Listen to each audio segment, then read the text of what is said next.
Just a quick video concerning two things. Number one, partly another analysis regarding the Ancestry DNA results, because someone once again beat me to, for lack of a better term, a real problem with Ancestry's DNA, whatever you want to call it, because Ancestry is certainly not following the science. And then the second thing is just a reminder to check out my books once again, because why not? And then, well, there's pretty much, anyway, to the ancestry analysis part. So someone had asked how, in this one DNA group I'm in, someone asked how he or she could have more DNA of a certain ethnicity than his or her parents. So for example, I didn't read the exact details, but for example, if dad has 50% British DNA at most and mom has, I don't know, let's say 50% British DNA, so dad's 50% British, mom's 50% British, yet the kid ends up with 75% British DNA. In my case, I had noticed that one of the things that came up for me was northeastern Poland. I had thought, well, that would have come from mom, because when I looked at dad's results, with mom I kind of laughed it off anyway, because yeah, she has Ashkenazi Jewish heritage too, so that's what I thought it was. They were just grouping it with dad. But then I went and looked back at dad's DNA results, to which I do have access, and so when I pull it up, it says, well, the northeastern Poland thing comes from your father's side. Yet when I checked his DNA results, he didn't have that ethnicity.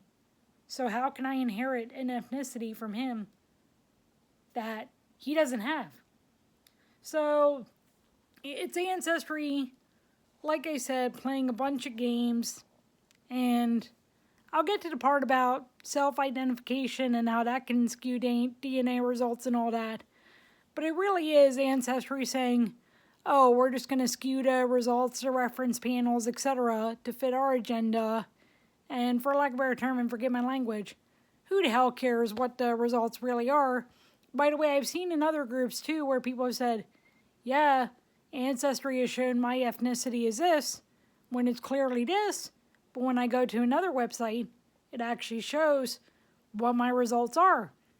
And I've had that as well.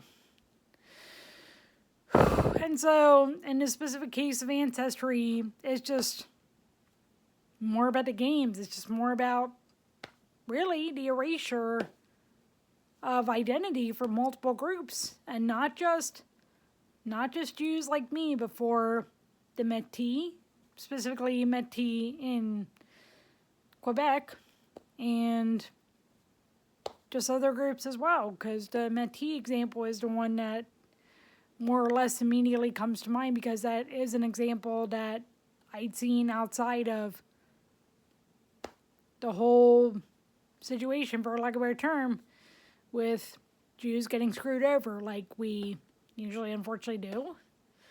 Anyway, so there's that part about the DNA analysis. The second part is, well, just a reminder to check out my books as usual. I figured while I was here making another video, it would include that, partly because, well, some of why you talk about this DNA stuff in the first place is because, and it's the same thing with the people who, you know, they know that they're Métis, they know that they're documented Métis, etc. Same thing with me, knowing that I'm, you know, unfortunately not always explicitly, but definitely circumstantially documented as Jewish. There have been times where it's been explicitly documented. It's like we suffered enough pain because we were being targeted based on our ethnicity, and now we're going through this.